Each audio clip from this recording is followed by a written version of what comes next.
Later, in the presence, reading from Sri Chaitanya Bhagavat Adi Kanda, chapter 16, by Srila Vrindavan Das Thakur. Later, in the presence of the Nawab, Haridas smiled compassionately at the Muslim ruler, who stood remorsefully with folded hands, feeling great awe and reverence. In a humble and meek voice, the Nawab said, "I can now understand you are truly a saintly person. You have realized the absolute truth, and you have seen the one Supreme Lord everywhere and in everyone."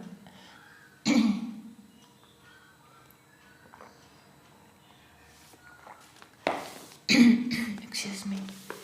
You are a perfected soul and have actually attained absolute knowledge and liberation, of which the mystic yogis and philosophers falsely and proudly boast. I have come just to see you, simply to beg forgiveness.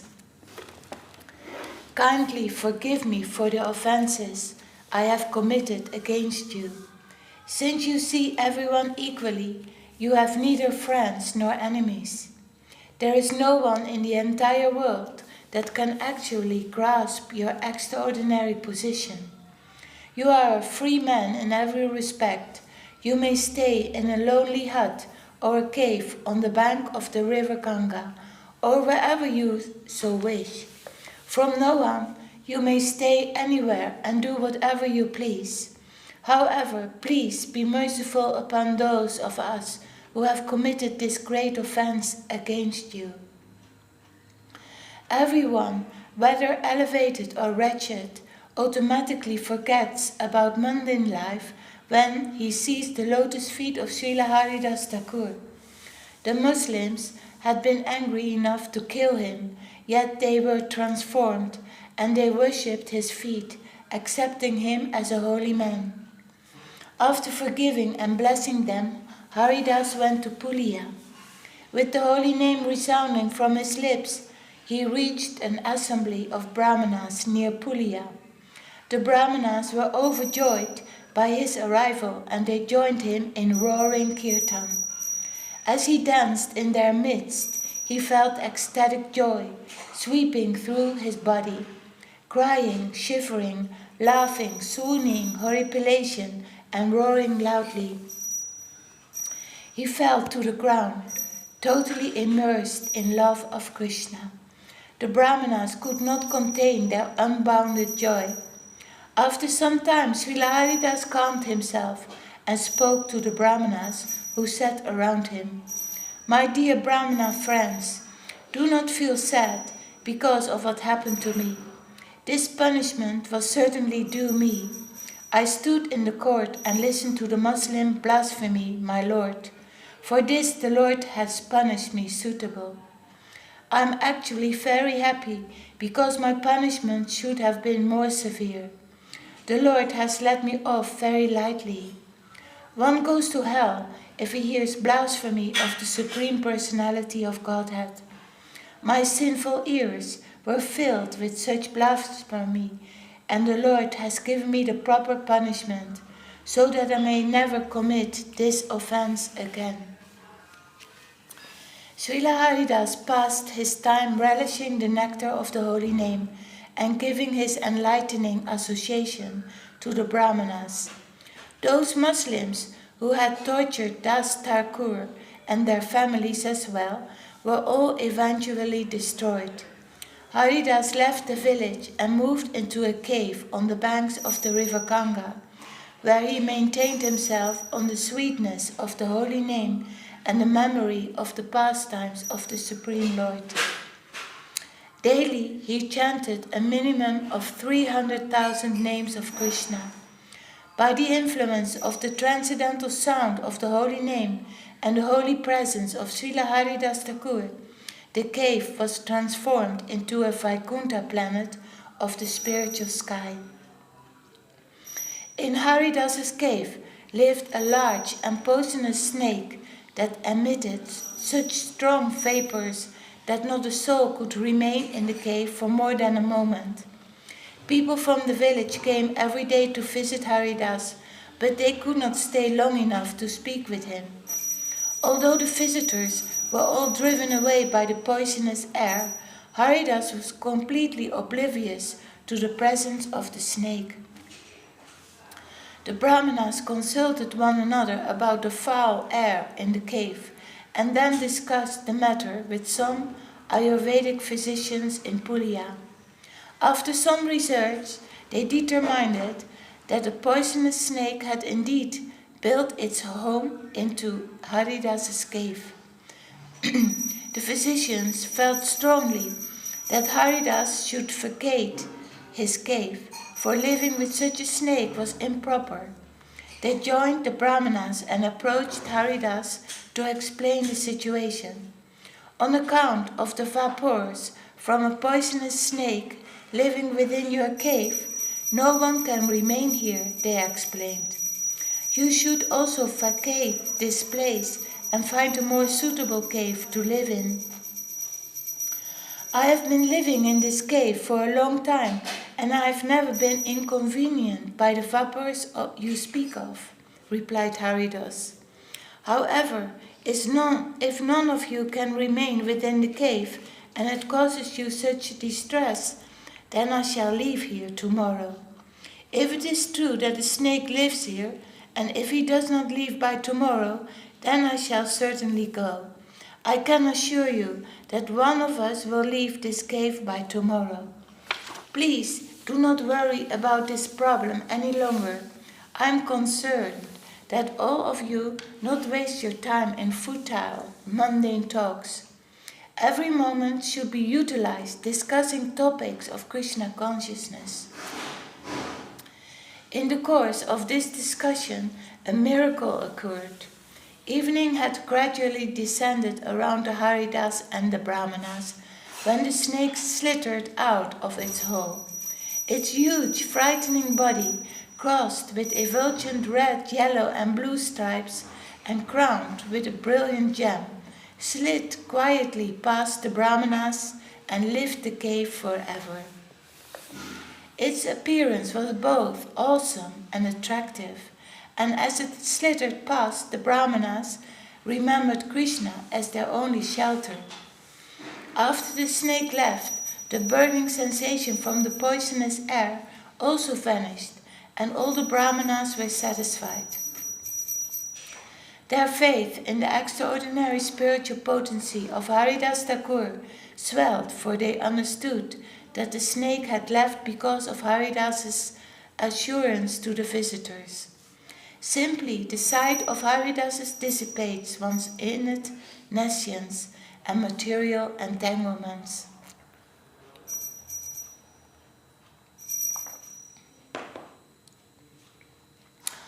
Out of his love for Haridas, the Supreme Lord never minimizes or neglects Haridas's words.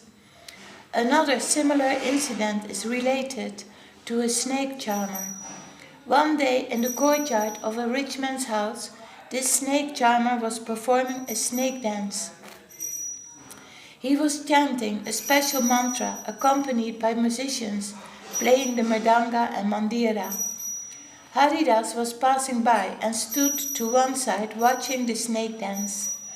Although the snake charmer was an ordinary human being, by the influence of his mantra, he could dance as though the spirit of the king of the snakes, Anantasesha, possessed him. With an enchanting melody, he sang about the pastime of Lord Krishna in the lake called Kaliya Daha, where the Lord had vanquished an evil serpent called Kaliya. Haridas listened intently to the pastimes of his beloved Lord Krishna, and suddenly moved by ecstasy, he fell unconscious to the ground. When he regained consciousness, he jumped to his feet and roared like a lion, dancing in ecstasy as he babbled with joy. The snake charmer was impressed by the manifestation of ecstatic symptoms in Haridas's body and stood respectfully to the side. As the various symptoms of haripalation, crying and shivering traversed Haridas's body, He rolled in the dust, crying in love for Krishna. He remembered how his beloved Lord had mercifully saved the snake, Galia, and as he floated in ecstatic trance, the people around him obliged by singing songs about the wonderful pastimes of the Lord. The snake charmer simply stood to the side, overcome by awe and reverence for Haridas. When his ecstasy subsided, Haridas left and the snake charmer resumed his performance. Everyone who witnessed the ecstasy of Haridas felt spiritually exhilarated, and they smeared their bodies with dust from his feet. However, one cunning and deceitful Brahmana in the crowd decided to cheat the people. I will also dance here, he told himself. I can see that the people are not very intelligent. They are offering so much respect to this lowborn Haridas just because he dances and cries. If I, a Brahmana, also dance and cry, then they will certainly worship me as well. The Brahmana threw himself on the ground and feigned unconsciousness, as though he had fallen into trance. However, as soon as he touched the ground, the dancing snake charmer became furious, picked up a stick and began beating the Brahmana relentlessly. He struck him repeatedly on every part of his body until the Brahmana, howling in agony, got up and ran away just to save his life.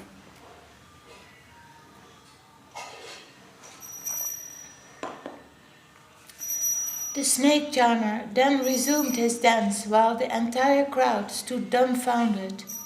At last, a man with folded hands humbly requested the snake charmer to explain why he had stood respectfully to the side while Haridas danced, yet he had beaten the Brahmana for what seemed to be the same activity.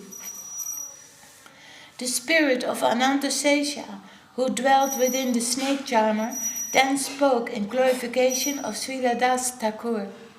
The subject matter of your inquiry is very confidential, although such a topic is rarely discussed because of its highly esoteric nature.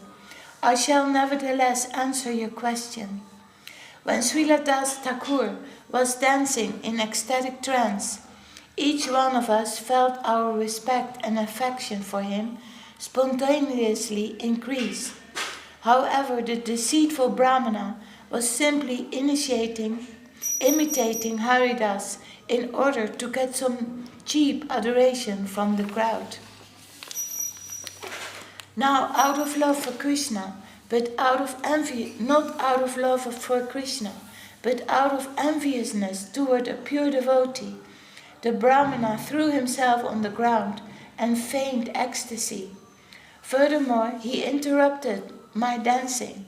Since he disturbed me and tried to imitate the pure devotee, I punished him severely.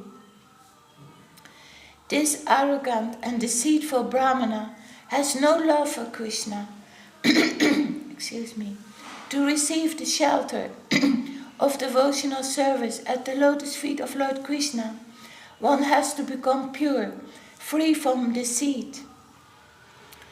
By seeing Srila Haridas Thakur dance, one becomes liberated from material bondage.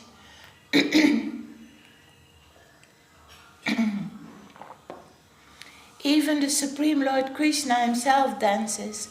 When he sees Srila Das Thakur dance, the entire universe becomes cleansed of all sinful reactions just by seeing Srila Haridas dance. He is truly worthy of his name, Haridas Thakur, the servant of the Supreme Lord Hari Krishna, who shines eternally like a full moon in the heart of his devotee.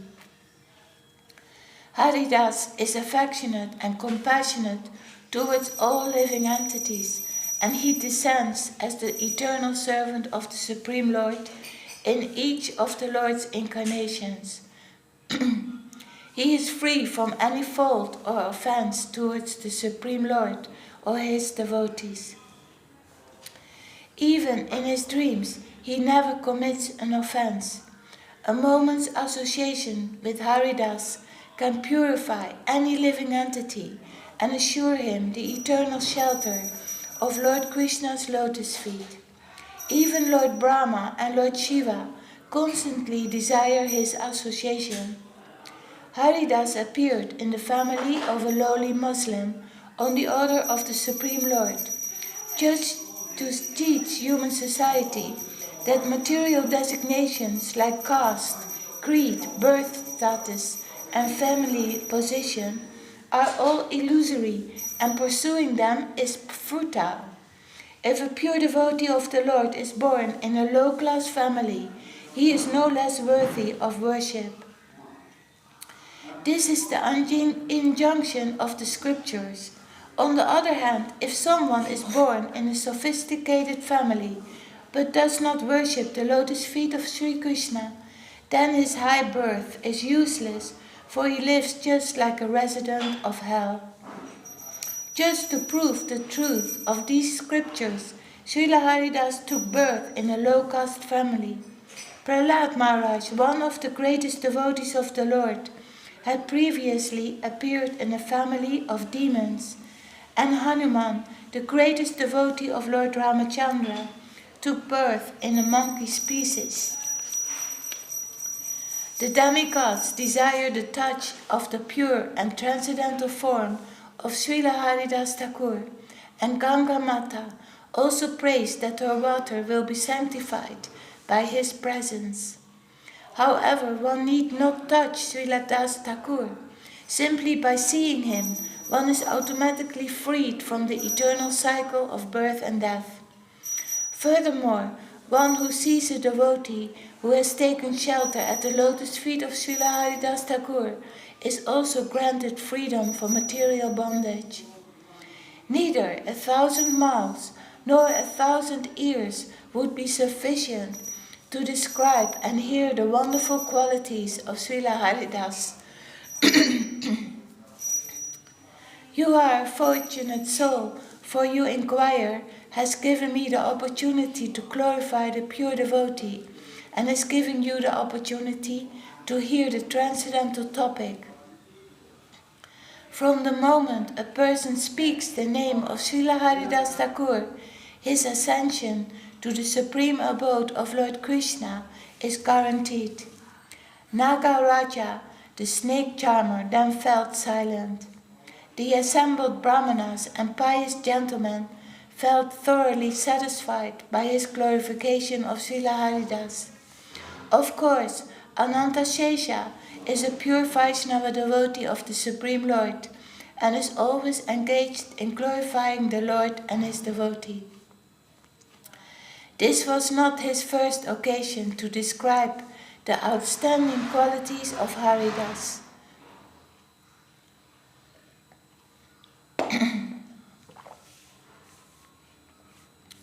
The assembly accepted the Nagaraja's appraisal of Haridas, and the love each person felt for Haridas increased.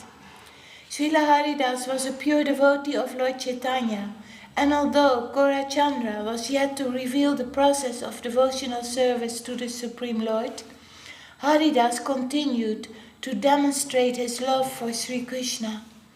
People in general were disinterested in the process of devotional service, and they could not understand the purpose behind chanting the holy name of Krishna. On account of a general apathy towards the holy name, the mood of devotional service was absent in society.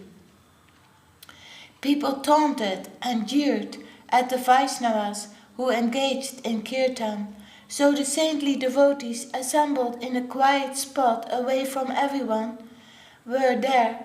They could sing and dance undisturbed. Even then, atheistic people angrily condemned them. These degraded brahmanas will completely destroy this entire country, they complained. All this loud, sentimental singing and dancing will probably cause a famine in the land. These emotionalists sing like this just to fill their bellies and realizing that Lord Vishnu is taking rest during these 4 months of the rainy season. They will just disturb him, and in irritation he will send some natural calamity. Can't these fools understand the disaster they could cause? We finish here for today. Sri Chaitanya Bhagavat Adikanda chapter 16.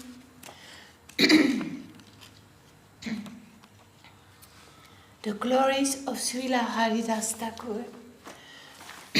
Jai, Sri Vrindavan Das Thakur ki jai, Sri Chaitanya Bhagavat ki jai, Sri Mansava Bhavana Das ki jai, Jai Srila Gurudev.